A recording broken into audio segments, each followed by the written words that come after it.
안녕하세요. 산호세 벨리교회를 담임하고 있는 박창현 목사입니다.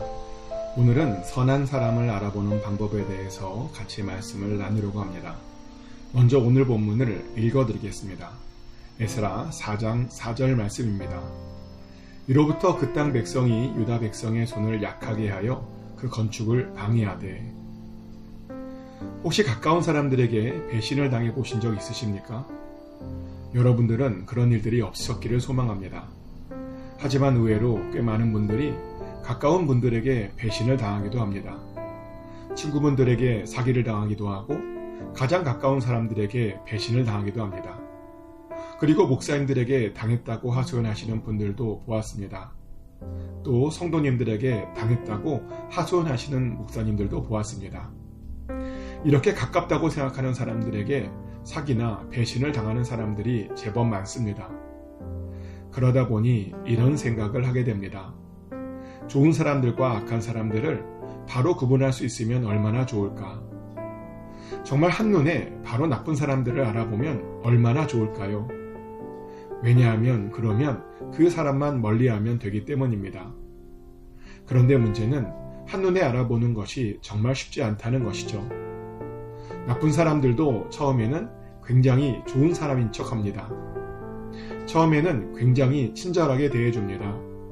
그리고 처음에는 도움을 주겠다며 적극적으로 다가옵니다. 자신은 착한 사람이랍니다. 자신이 도와주어서 잘된 사람들이 굉장히 많답니다. 그러니 자신을 믿으랍니다. 자신이 도와주면 어려운 일들도 잘 해결될 것이랍니다. 그런데 에스라 4장에 나오는 어떤 이들도 그랬습니다. 사실 그들은 유다와 베냐민의 대적들이었습니다. 그들은 유다와 베냐민 족속이 잘 되는 것을 원치 않았습니다. 그런데 어느 날 그들은 이런 소문을 들었습니다. 이스라엘 자손들이 하나님의 여호와의 성전을 건축하려 한다고.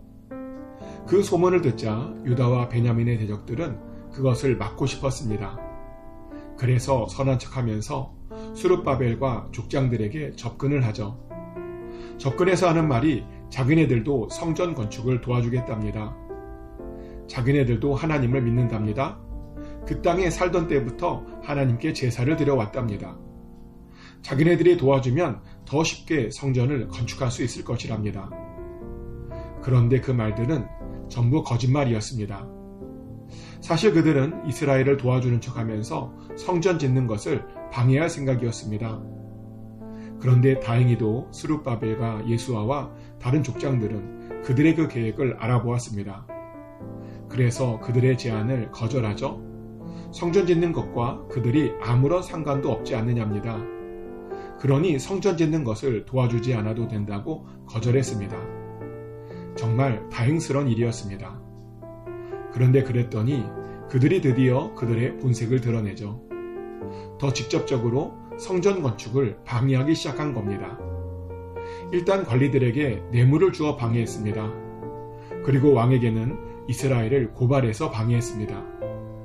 때문에 결국 이스라엘은 성전 건축을 멈추어야 했습니다. 처음에는 같이 성전을 짓자고 하더니 결국에는 그들의 의도대로 성전 건축을 막아버린 겁니다. 그래서 하나님의 일들이 중단되었습니다. 참으로 안타까운 일입니다. 도대체 왜 이런 자들이 있는 것일까요?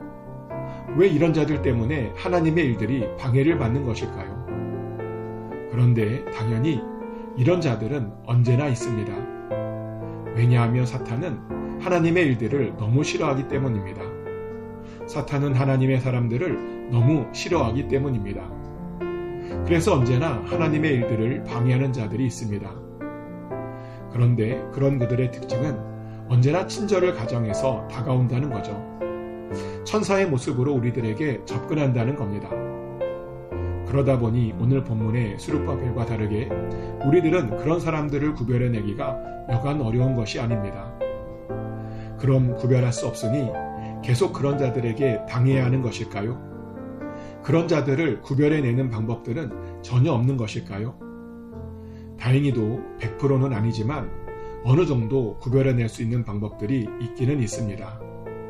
어떤 방법이냐면 그 사람이 맺고 있는 그 열매들을 보는 겁니다. 그 사람이 좋은 열매를 맺고 있는지 나쁜 열매를 맺고 있는지 그것을 확인해 보는 겁니다. 그 사람이 다른 사람들을 살리고 있는지 죽이고 있는지를 확인해 보는 겁니다. 그러면 그 사람을 대충은 알 수 있습니다. 그런데 여기에서 주의사항이 있습니다. 절대로 나에 대해서 선한 열매를 맺고 있다고 그 사람을 쉽게 믿으면 안 된다는 것입니다. 절대로 그 사람이 나를 살려주고 있다고 그 사람을 쉽게 믿으면 안 됩니다. 나에 대한 선한 일이 아니라 다른 사람들에 대한 선한 일이어야 합니다.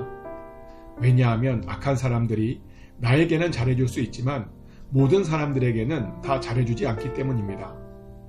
실제로 나에게는 잘해주면서 다른 사람들은 괴롭히는 사람들이 제법 많습니다. 그래서 그런 것을 제대로 확인해 봐야 됩니다. 나에 대해서 하는 모습을 보지 말고 다른 사람들에 대해서 어떻게 하는지를 확인해 봐야 합니다. 그리고 그렇게 확인해 보았을 때 다른 사람들도 도와주려고 했으면 그 사람은 좋은 사람입니다. 다른 사람들도 섬기려고 했으면 그 사람은 믿을 수 있는 사람들입니다. 하지만 어떤 사람들은 모든 판단의 기준을 자기로 삼습니다. 다른 사람들에게는 못해도 자기에게만 잘하면 좋은 사람이라고 생각합니다. 자기에게 선하게 대하면 그 사람은 믿을 수 있는 사람이라고 생각합니다.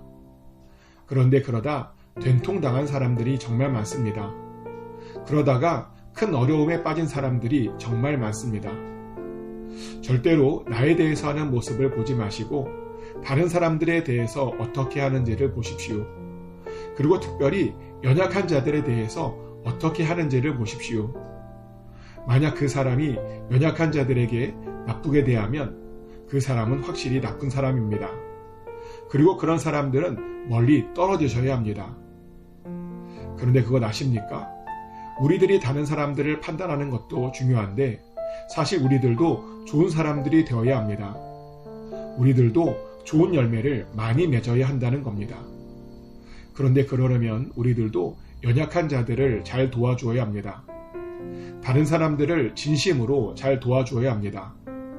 그리고 그러려면 항상 먼저 희생할 자세를 가져야 합니다. 할 수 있다면 먼저 손해보십시오. 그래서 연약한 사람들을 살리려고 애쓰십시오. 그래야 우리들도 선한 열매를 맺게 될 줄 믿습니다. 그러면 우리들도 다른 사람들에게 선한 사람이라고 인정받게 될 것입니다.